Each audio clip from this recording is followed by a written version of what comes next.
In this video, we're going to be talking about how to carve on a round piece of material on a circle. Rather than carving it out from something larger, what are the steps when you need to carve on a circle? On a circle, something like this. In this video, I'm going to show you, and if this is something that you need to know how to do, you're going to want to stick around. Hey, what's going on, guys? It's Edgar with A Timber and Pine, and like I said in the introduction, I'm going to take you step by step on how to carve on a circle. So not much more to add. If you are getting value from the channel, if you like the content, let me know in the comments below. That helps out with the algorithm, and make sure to subscribe if you'd like. Without further ado, let's just go ahead and jump into Carbide Create. All right, guys, so jumping into Carbide Create, the very first thing that you want to do is you want to go ahead and set up your design, right? Your space, your working space. So we got to think about first the size of your round. In my particular example, it is a 24-inch round. So I have to make sure that my cutting area, or at least what's being represented here on the screen, is large enough to fit a 24-inch round. And now, in the past, I've told you that the grid is the representation of the material that you're carving on. But since Carbide Create doesn't have a feature to make a round cutting area, we need to make sure that this is just bigger than the round that we're cutting on. In my case, it is a 24-inch round, so I'm going to go ahead and make sure that this cutting area is bigger than that. So I made it 30 by 30. Also, my material is 3/4 inch material, so I went ahead and put that in here as well. And the last thing that we need to do is set up our Toolpath 0, and we need to make sure that it is set up at center. We need the center. We're going to set our Z0s. Actually, we're going to set up all our zeros at the very center. So let's go ahead and do that. Everything else here for me, in my case, is the same. I actually don't ever really change this. So this is what I have it, and I never touch it. All right, so with that set up, now we're going to bring in our design. In this particular case, I'm using this round design that I was able to create. I actually saved a picture from something online I found, and I converted it into vectors using the Carbide Create trace tool, which is this guy right here. So you can go ahead and use this to create vectors out of very simple images and designs that are out there that you could save. So that's what I did here. One thing to note, though, is that because it's not a precise tool, it gets you pretty close, but it's not precise. Or 100% precise. I did have to create a outside vector here. This vector here, actually, let me zoom in. So this outer vector was kind of wonky. It was kind of normal here, and then it would kind of get closer to this vector. So I actually ended up deleting the outermost vector and then creating an offset to make this perfectly circular. So just to keep that in mind as you see the we'll see how it's edited at the final product if I showed some of that in the montage of the carving, but just a side note. Okay, so we've got our design in, and the next thing that we want to do is we want to bring in, we want to create a vector that is the size of our round. What are we going to be carving on? So instead of making the grid the actual representation of our material that we're carving on, we're actually going to do a vector, a circle vector, that is the size of the material that we're carving on, or the round. So in this case, we have to just simply click on the circle here in the create circle, and then just make it whatever size. You're going to then adjust it. In my case, it is a 24-inch round, but its actual size is 23 3/4 after measuring. So I think the term is nominal is 24, the actual is 23 3/4. And so you have to find the radius of that size. So if we go back to math class, radius is half the diameter.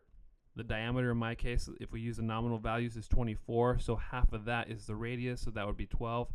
But in actuality, because it is the actual size of my physical round is 23 3/4, it's actually going to be half of that. So that would make it 11.875. Now with our round made, or what we're going to be carving on, now we can adjust our design to fit within this round. Okay, so what I have to do is just resize it accordingly. So let's say it's too big there. I can bring this down. I can select my design, click on the scale option, and click on this corner, one of these corners, and just click and hold, and then drag it down. Let's say I like that size. Okay, so how do I center it within this vector. So let me actually move this out of the way because I just noticed that my vectors are not grouped. So I'm going to select everything, group everything, and now we are able to move this together. Okay, so I'm going to bring back my round, select my design, hold shift, and click on the round vector. Click on the align option, and I'm going to align it horizontally and vertically. And now it is in the center of my round. So my design is going to be carved on this round piece of material. With that centered now, I'm going to group it.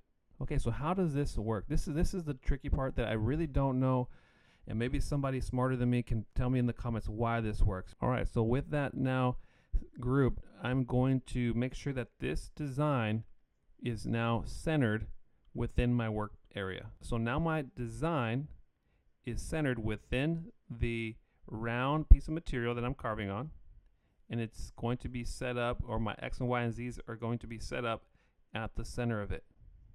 So this is the tricky part now, and I really don't fully understand how this works, but it does.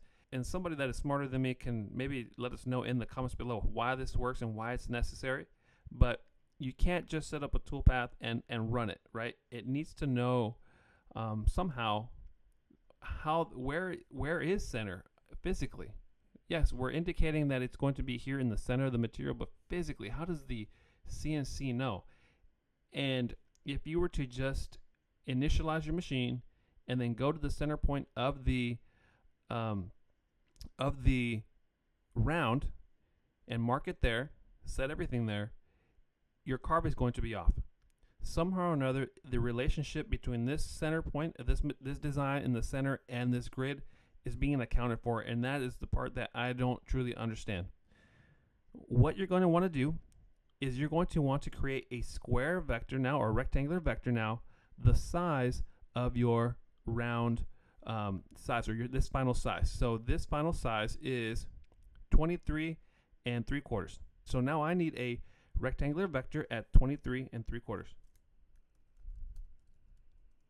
for both the width and the height. I am now going to select my vectors. I'm going to start with this rectangle, or this square in this case, and then hold shift and select this design. I am now going to center it horizontally and vertically.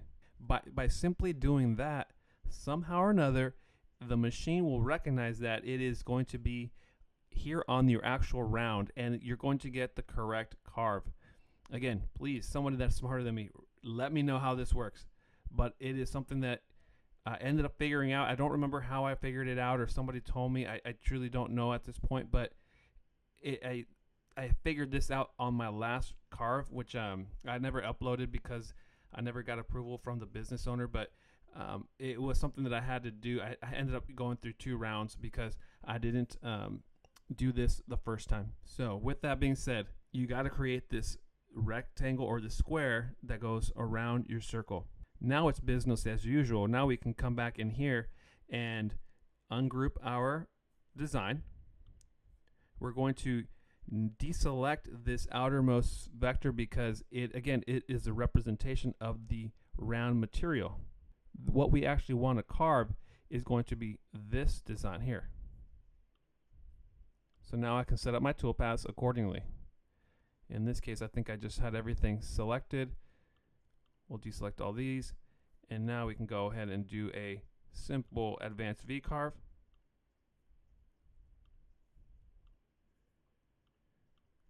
And it was done with a 1/4 inch end mill.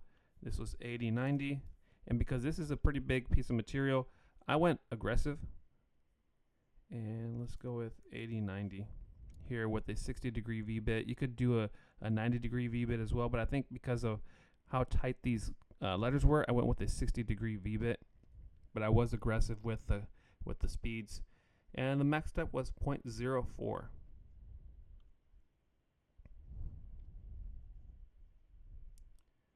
So let's take a look at this simulation. One thing that you're going to notice is that it's not going to show us a a round piece of material, right? Because our grid is still a polygon, it's still a square or a rectangle, whatever you make it up to be. But just know that you're going to have this carved on a circle piece of material. With all that completed now, we can send this off to the machine and let it run, and we'll show you the montage right now, but I hope that this clears up some of the confusion or clears up the process on how to create carved on a round piece of material. So let's go ahead and jump into that montage now.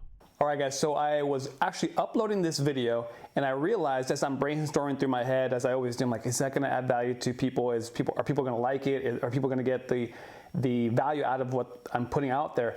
And as I was thinking about all those things, did I cover all my bases? I realized that I didn't even show you how I personally go about measuring or finding center on my round piece of material. Now, there are many ways that you can probably find your center. Since I'm not doing anything that needs to be very precise, I'm not doing precision woodworking here, and I mentioned sometimes in my videos that we're not doing precision woodworking here when we're doing these rustic flags. Same thing here with these. I'm trying to get as close as possible with just a measuring tape. So let me just show you real quick how I go about doing this as best as I can here with this camera. Okay, so you can see here I have my round piece of material, and we can pretend that this is not carved on, but essentially what I want to do is I'm going to try to find 24 inches on this round. Like we've talked about already, the nominal is 24 inches, but the actual width of this round is going to be 23 3/4. So I'm taking a look at that. I have my measuring tape, and I can see that I'm not going to get 24. So I'm going to find 23 3/4 as best as I can. So I will work my way. Let me see if I can do it this way. Yep. Just here, I am looking for that 23 3/4 all the way around. So I'll start down here where I know that it's not at its widest, but so I'll work my way up. Once I find that diameter, then I'll go ahead and make a mark at the radius, which is half the diameter. So 23 3/4, we're at like 11 point something. So I would go ahead, I think it's 11 14/16 is what it is, if I'm not mistaken. But anyways, I would make a mark there on my board here, you know, a mark there. And then I'm going to do the exact same thing when working downwards or vertically. I'm going to look for that 23 3/4 mark or point, and once I get that, then I will intersect my lines. And that is essentially how I would then bring my V-bit and get to that center point. So there's going to be a little plus sign at the center point, and wherever that intersects, I will bring my V-bit and set my Z0 there, or actually my X, Y, and Z there. All right, guys, so I hope that clarifies that part of the process. It's not very precise, as you can tell, but it does get the job done. So let's go ahead and jump back into the video.